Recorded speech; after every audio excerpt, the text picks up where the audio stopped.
Oke, lanjut ke anatomi font huruf pada tipografi. Kalian buka tuh di halaman berapa berarti itu kalau bisa itu. Ada anatomi huruf. Setiap bentuk huruf dalam sebuah alfabet memiliki keunikan fisik yang menyebabkan mata kita dapat membedakan antara huruf M dengan P atau dengan C atau dengan Q. Keunikan ini disebabkan oleh cara mata kita melihat korelasi antara komponen visual yang satu dengan yang lainnya. Sekelompok pakar psikologi dari Jerman, Australia pada tahun 1900 memformulasikan sebuah teori yang dikenal sebagai teori Gestalt. Ngerti ya, teori apa namanya Gestalt? Setiap bagian dari sebuah gambar dapat dianalisis dievaluasi sebagai komponen berbeda. Oke, secara umum yang digunakan untuk penamaan setiap komponen visual terstruktur dalam fisik huruf itu ada baseline, ada nggak ini ya, nggak sesuai urutan di yang di apa, yang di LKS tapi hampir sama nih. Ada mainline, ada X height, ada cap height, ada lagi namanya serif. Oke. Jadi ada 5. Kalau di LKS ada juga tuh 2 3 4 5 juga sama. Nanti kalau Askander dan Iskander ada juga di bawah. Nah, baseline. Baseline, oh ada 6 berarti ya. Baseline yakni sebuah garis tak nampak di mana karakter huruf duduk. Garis maya lurus horizontal yang menjadi batas di bagian terbawah setiap huruf besar. Nah, baseline itu mana? Ini baseline. Jadi tempat duduknya si karakter huruf atau tempat mulainya si karakter huruf. Nih kayak A dimulainya, berarti di baseline ini yang merah. Nih, oh kita buat gini A. Kalau dia huruf kecil, berarti kan dia mulai juga di atas baseline, tapi karena dia punya buntut atau nanti disebutnya apa, scanning atau descending, ini dia di bawah dari baseline. Harus di bawah dari baseline. Lanjut, habis baseline ada yang namanya mainline.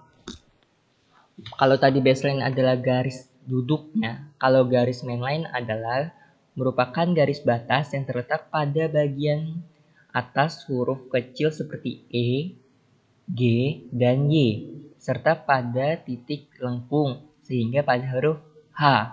Kenapa? Nih mainline tuh nih. Berarti dia batas sih huruf kalau kita nulis E, berarti E-nya gini.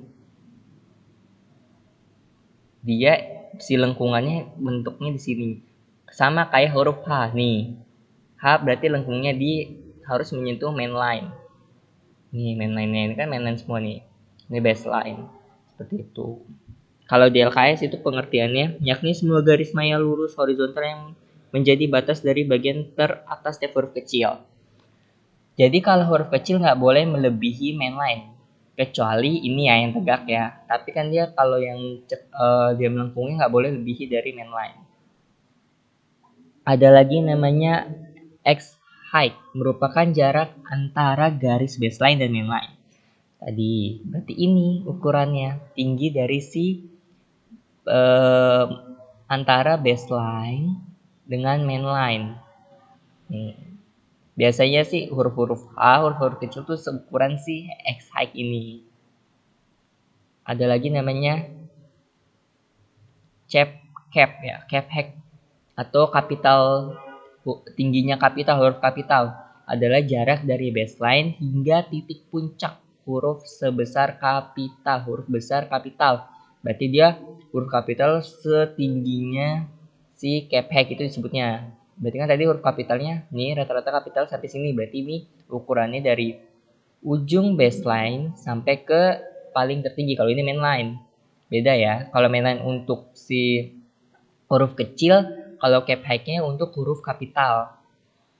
Terus ada lagi serif. Serif huruf biasanya dibagi menjadi serif dan sans serif. Huruf-huruf berjenis serif dapat dibedakan pada penambahan pada ujung stroke-nya. Nih, biasanya kalau serif tuh ada buntut di ujung-ujung bawahnya tuh ada. Tuh.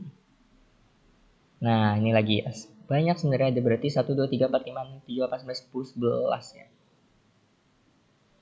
10. Nah, askender dan diskender. Ini satu kesatuannya. Ascender, bagian dari karakter huruf yang melewati garis mainline atau dengan kata lain merupakan bagian karakter huruf yang bagiannya lebih tinggi melewati garis atas X height. Nih, tadi huruf-huruf kecil kan mainline-nya ini mainline-nya nih. Dia si garis ininya disebut ascender yang melewatin si mainline. Nih, di atas mainline biasanya sih yang pucuk-pucuk gini nih. D, H, apalagi yang bisa kayak gini tuh. B ya, B kecil gitu. Nah, itu disebut ascender, itu bagian atas yang melewati mainline. Nah, kalau di scander kebalikannya, merupakan bagian huruf yang berada di bawah garis baseline. Kalau mainline ini, kalau ascender di atas mainline nih, kalau di scander yang biasanya huruf-huruf yang ke bawah nih, melewati dari si baseline-nya, disebut di scander. Ini nanti kalian kalau misalnya ujian nasional ataupun ujian besok kalian nggak tahu masih kalian pakai ujian nasional atau apa, nanti ujian kelas 3-nya ini keluar banyak tahun ini kemarin tuh yang kelas yang baru lulus ini, mereka waktu kemarin TO-nya itu banyak banget keluar tentang tipografi. Lumayan kan? Ada 10 soal atau 5 soal aja kalau bener. Paling cuma nentuin gini di scander, mainline, baseline, X-height gitu-gitu doang. Terus ada lagi namanya lanjut ya. Ada lagi namanya stem. Merupakan garis tegak seperti pada huruf B dan garis diagonal utama seperti pada huruf V. Stem juga biasa dikenal dengan pembangunan tubuh yang utama pada sebuah karakter huruf nih. Ini kenapa disebut dia utama? Ya ini pembangunnya ini lebih tebal, sini tipis stemnya. Ada lagi bowl, merupakan kurva parabola tertutup dan terbuka yang menciptakan kesan ruang di dalamnya. Nih, pokoknya yang ada gini-gini nih, yang garisnya doang ya, bowl ya kurvanya, parabolanya, parabola terbuka atau tertutup gini. Terus ada lagi counter, bagian di dalam dari bowl. Kalau ini ballnya garisnya, tapi kalau counter itu yang di dalamnya nih, yang dimerahin, itu ball dan counter. Ear dan shoulder atau telinga dan apa ini namanya? Kalau shoulder itu apa namanya? Punggung ya. Goresan shoulder adalah goresan yang terlintas pada huruf M dan N. Ini ear, telinganya, ini shouldernya. Di M, N tuh biasanya ada. Oke, itu aja untuk anatomi tubuh. Ada di kalian juga tuh. Ada baja kerning, leading, ball, counter, leg, shoulder, crossbar, axis, ear, tile, link, nick, loop. Itu kalian baca lagi. Nah, kalau kalian lebih lagi terminologi fisik huruf, tuh kalian bisa lihat di LKS kalian tuh lengkap banget. Itu terminal, itu italicnya, ada scannernya itu. Oke, see you. Kita akan ketemu minggu depan untuk praktek. Nanti kita bahas.